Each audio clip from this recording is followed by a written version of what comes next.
কুরবানির পশুর ধরন। জাবের রাদিয়াল্লাহু তাআলা আনহু বলেন, রাসূল সাল্লাল্লাহু আলাইহি সাল্লাম বলেছেন, লা তাযবাহু ইল্লা মুসিন্না, পৃথিবীর মানুষ তোমরা দাঁত ছাড়া কুরবানি করো না। অত্র মুসলিম গ্রন্থের হাদিসে প্রমাণিত হয় যে দাঁত দেখেই কুরবানি করতে হবে। যারা মুসিন্না শব্দের অর্থ গ্রহণ করেছেন এই মর্মে যে 1 বছর হলেই গরু ছাগল এগুলো কুরবানি করা যায়, তারা ভুল বুঝেছেন। এ কথাই ঠিক, দাঁত দেখেই কুরবানি করতে হবে। মুসিন্না মূলত ওই পশু, ওই ছাগলকে বলা হয় যার দুধের দাঁত উঠে গিয়ে আবার দাঁত বের হয়েছে, তাকে মুসিন্না বলা হয়। তবে সাধারণত ছাগল দাঁতে 1 বছরে, গরু দাঁতে 2 বছরে, উট দাঁতে 5 বছরে, মানুষ দাঁতে 7 বছরে। বাচ্চার ছেলে মেয়ের 7 বছর হলেই দুধের দাঁত উঠে যায়, নতুন দাঁত আসে, এটা স্বাভাবিক। উট 5 বছর হলেই নতুন দাঁত আসে, দুধেরটা উঠে যায়। গরু 2 বছর হলেই তা ঘটে, আর ছাগল 1 বছর হলেই তা ঘটে। এরপরেও দাঁত দেখেই কুরবানি করতে হবে, এ কথাই ঠিক, আর এটাই হাদিসের অর্থ। এরপরে কুরবানির ধরনে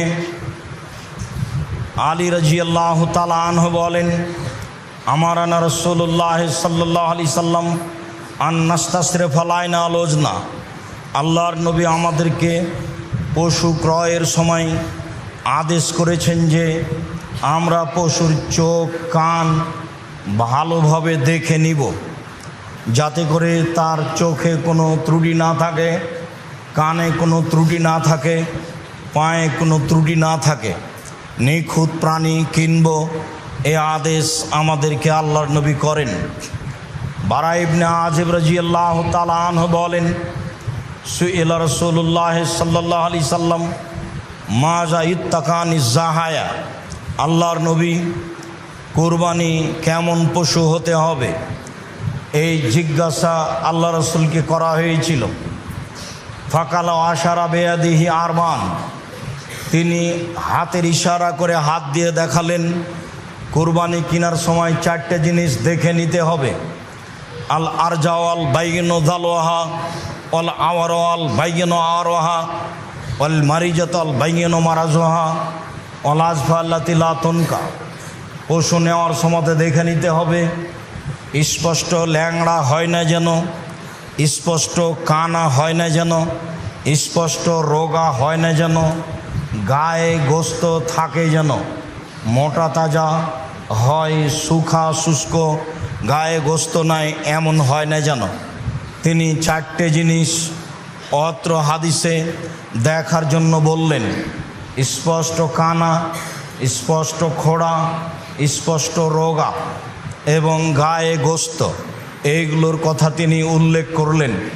এখানে আরেকটি কথা উল্লেখ থাকে যে নিখুঁত প্রাণী কুরবানির জন্য কেনার পরে যদি হাত পা ভেঙে যায়, টেরা হয়ে যায়, তাহলে কোনো সমস্যা নেই, এ ব্যাপারেও সহিহ হাদিস রয়েছে।